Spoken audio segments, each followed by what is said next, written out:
बिस्मिल्लाहिर्रहमानिर्रहीम। मेहमान का रिज़्क। एक गांव में एक साहब को की अपनी बीवी के साथ कुछ अनबन हो गई। अभी झगड़ा ख़त्म नहीं हुआ था कि इतने में उनके घर में एक मेहमान आ गया। खामद ने उसे बैठक में बैठा दिया और बीवी से कहा कि फ़लाँ रिश्तेदार मेहमान आया है, इसके लिए खाना बनाओ। वो गुस्से में थी, कहने लगी तुम्हारे लिए खाना है ना तुम्हारे मेहमान के लिए। वो बड़ा परेशान हुआ कि लड़ाई तो हमारी अपनी है, अगर रिश्तेदार को पता चल गया तो खामख्वाह की बातें होंगी। लिहाजा खामोश होकर मेहमान के पास बैठ गया। इतने में उसे ख्याल आया कि चलो बीवी अगर रोटी नहीं पकाती तो सामने वाले हमारे हमसाए बहुत अच्छे हैं, ख़ानदान वाली बात है, मैं उन्हें एक मेहमान का खाना पकाने के लिए कह देता हूँ। चनाचा वो उनके पास गया और कहने लगा कि मेरी बीवी की तबीयत ख़राब है, लिहाजा आप हमारे मेहमान के लिए खाना बना दीजिए।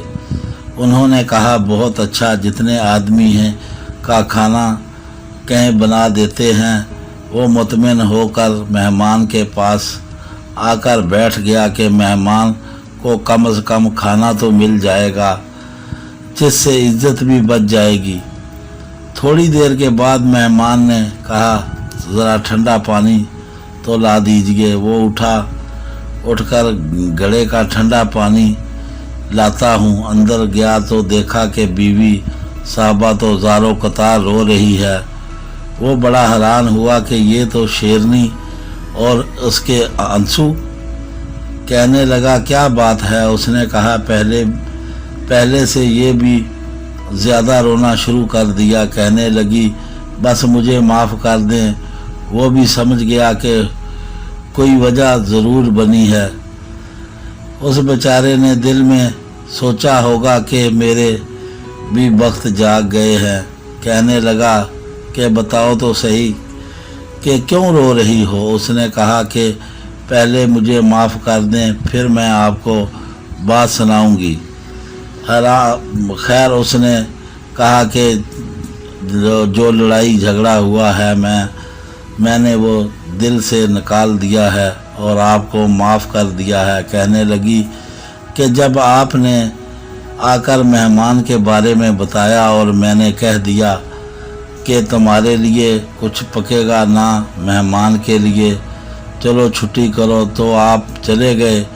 मगर मैंने दिल में सोचा कि लड़ाई तो मेरी और आपकी है और ये मेहमान रिश्तेदार है, हमें इसके सामने ये पोल नहीं खोलना चाहिए। चनाचा मैं उठी कि खाना बनाती हूँ।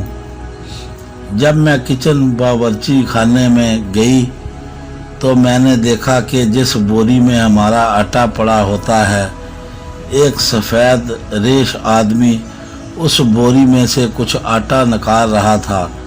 मैंने ये मंजर देखकर सहम गई और मुझे कहने लगा ऐ खातून परेशान ना हो, ये तुम्हारे मेहमान का हिस्सा था जो तुम्हारे आटे में शामिल था।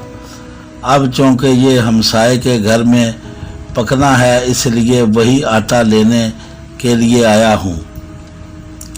मेहमान बाद में आता है, जबकि अल्लाह ताला उसका रिज़्क पहले भेज देता है। इसलिए दोस्तों, अगर मेहमान घर पे आ जाए तो उसको अल्लाह की रहमत समझा करो, ज़हमत नहीं समझा करो। अगर हमारी वीडियो पसंद आए तो लाइक और शेयर और बेल आइकन का बटन ज़रूर दबाएं। हमें दुआओं में याद रखें। अल्लाह हाफिज़।